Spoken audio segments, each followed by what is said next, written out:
Next is the example 6, and you can see that a vector A has the magnitude 20 units. Vector A has the magnitude 20 units. Write down a unit vector that is parallel to A. So first of all, we have a vector A, but we don't know what is the vector. So we just divide the vector by its magnitude to find the unit vector, because unit vector has the formula. Unit vector is represented by a cap, and its formula will be vector over its magnitude, right? So vector is given as a bold, and its magnitude is given as 20. So we can write it as a over 20 or 1 over 20 times a. So this is your answer.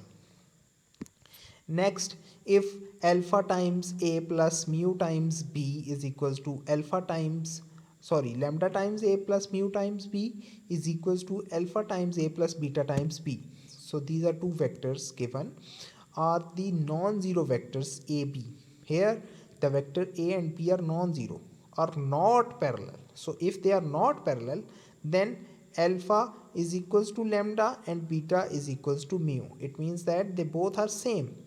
The above result can be shown as, we also write another way, lambda times a plus mu times b is equals to alpha times a plus beta times b can be written as lambda minus alpha, because we just take the vector a including the terms with vector a on left side and including the terms with vector b on right side.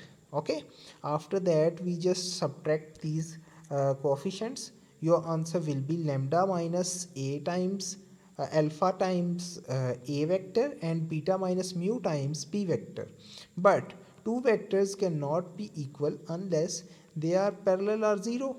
So if two vectors are equal, it means that they are parallel or zero, right? Since the vectors a and b are not parallel or zero, so alpha minus lambda minus alpha is equals to 0, or beta minus mu is equals to 0. If the both are 0, it means that alpha is equals to lambda and beta is equals to mu.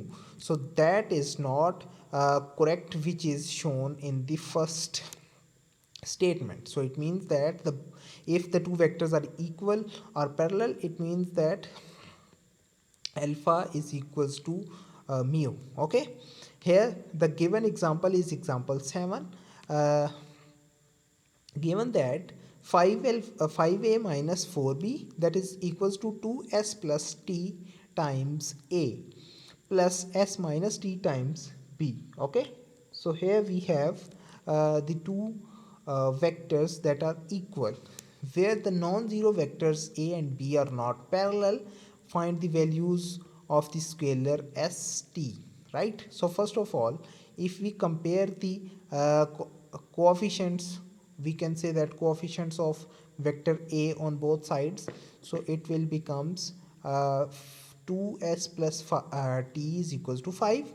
And also when we compare the coefficients of vector b, we have s minus t is equals to minus 4. Okay, now you can see that we have the variables that are s and t, and we have two equations, two variables and two equations. So how we can find the values of these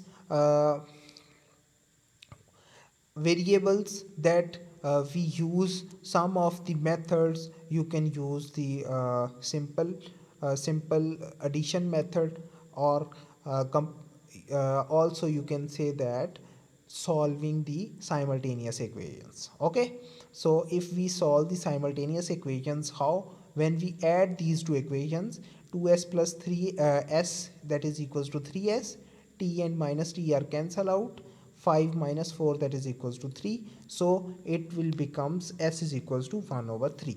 Okay, if s is equals to 1 over 3, we put the value of s into equation 1 or equation 2. So your answer for t is equals to 4 times 1 over 3. So it means that your value of s is equals to 1 over 3 and your value of t is equals to 1 over 3, where the non-zero vectors a and b are not parallel. This is your example 7. Do you have any problem?